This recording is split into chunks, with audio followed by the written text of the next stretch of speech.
Bernie Sanders is crisscrossing Iowa today with 4 events in the Hawkeye State. We want to show you a very moving exchange Senator Sanders had with a voter at a town hall this morning on the topic of Social Security. Take a listen.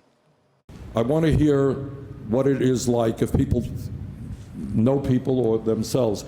What is it like to live on $12,000 or $10,000 a year Social Security? Other thoughts? Okay, hold that mic close to you, please. I've been living on probably less than that for a long time because of disabilities. It's so hard to do anything to pay your bills. You're ashamed all the time. And I could completely understand how she feels. And when you can't buy presents for your children, it's really hard. And I worked 3, 4, 5 jobs sometimes, always minimum wage. I have a degree. Divorced, and it's just I'm waiting for disability to come through, so my parents have to support me. It's just hard. All right, thank you. Thank you.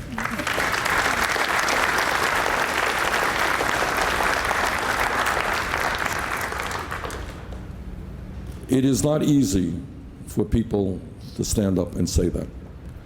So I thank you for saying and for telling us what's going on in your lives, because the truth is, you can't make it on $12,000. You can't live in dignity on $10,000 or less. Kylie Atwood is she is a CBS News campaign reporter. She's been following Senator Sanders today in Iowa. Kylie, what are you hearing from voters at these events? That was clearly a very emotional person there talking to Senator Sanders about her predicament. What else are you hearing? Well, voters are inspired by the things that Senator Sanders has to say out here on the campaign trail. He really, provides a rallying call. He says that, things are great, but things need to be better. We need to be doing more. And what he's been able to do is really pull in some folks who have never been involved in politics before. And if you look at who he's doing well with the coalition that pushed Obama to do well here in Iowa. So that's young voters, that's people who haven't been involved in politics, that's undecided folks who are really thinking, okay, we might go with Sanders. And I was actually able to talk with Carrie Aldrich, who's the woman in that interchange with Sanders, who started crying, telling her personal story, and I talked to her after the event. And let's take a look at what she had to tell me about her draw to the Sanders campaign. I just want people to know that they're not alone out there, that there's a lot of people that are struggling to try to get help, that I've talked to so many people where there's services available for them, but they don't know how to get it. And so there needs to be some sort of liaison service to help people get the benefits that they're eligible for. And I've always been one to give back. If I take something from the food pantry, I'm gonna go volunteer at the food pantry when I can.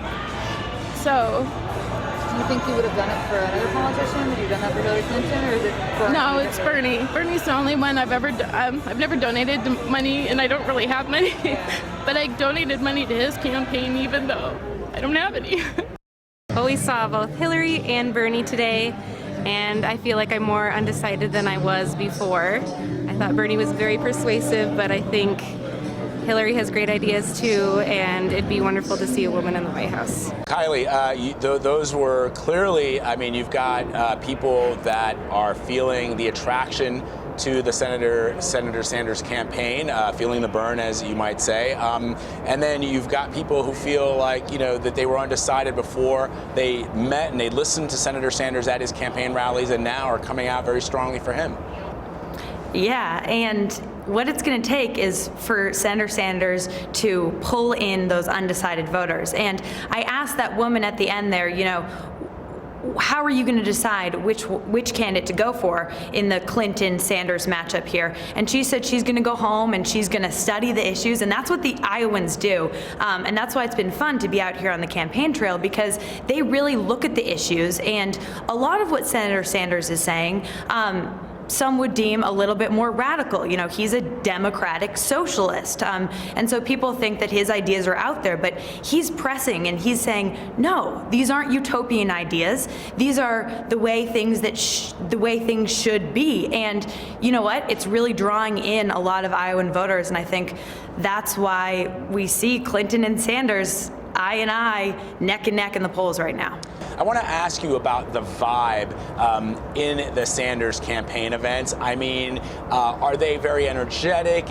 Is there sort of a youthful exuberance? Hillary Clinton has been comparing Senator Sanders, as you know, to then candidate Obama back during the 2008 race. And there you just saw an excitement and a euphoria that hadn't been seen since probably the JFK era. And I'm wondering what the vibe is in the Sanders rallies.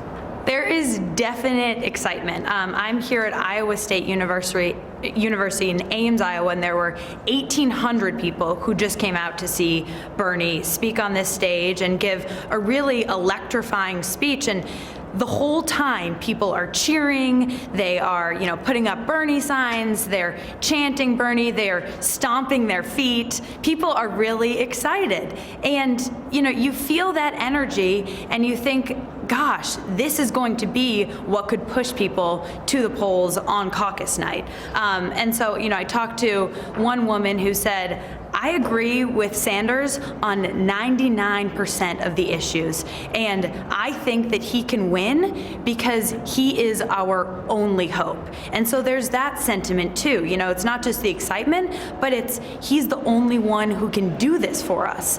And so that's what I'm hearing from folks out here. Kylie, I got to ask you about this new Ben & Jerry's flavor. Tell me about it. The Senator Sanders flavor? Yeah. Well, you know what? I wouldn't say that people out here are talking about the Ben & Jerry's flavor that much because it's really cold, and so ice cream isn't really on people's minds. But I bet that if they got a shipment of it to, one of these campaign events, people would go crazy because they're already pretty high on the energy level from Sanders. So if you interjected some sugar into that, I think they'd take it up to the next level. Yeah, so let me read Ben Cohen, the Ben of Ben & Jerry's. He's talked about doing this for a long time. And on Twitter, he wrote, "Nothing is so unstoppable as a flavor whose time has finally come. Hashtag feel the burn, hashtag Bernie's yearning." And that is the name of the flavor. And it says, "Open joyfully." I love that. Yeah. Well, there's definitely a lot of joy out here. I can tell from the video that you're shooting for us and the tremendous job that you're doing. I don't think our viewers know what you and the other campaign embeds go through and how important, how critical you are to the CBS News gathering operation. You guys trade basically the next year and a half of your lives to follow these candidates around the country, to feed us the video, to tell us what is happening on the ground. It is not only a remarkable achievement, it's also certainly a high honor because so many, from Bob Schieffer to other luminaries at CBS News, started out as campaign embeds, but want to just let you guys know that we really appreciate what you're doing. Well, thanks, Vlad. We appreciate it. And I have to tell you a secret, which is the fact that I have Bob Schieffer's Iowa jacket out here with me. So I have a piece of the CBS News legacy out here, and I'm hoping to carry that on. Yeah, I do. That is really, I run around really cool. And people are like, where did that jacket come from? The 1950s? And I'm like, yes, actually, it was out here in the 70s when Bob was covering the caucuses back then. So it's a lot of fun, and I think this is the best job in the world. The jacket may be old, but our legacy and our news gathering remains the same. Kylie Atwood for us in Iowa. Thank you, Kylie.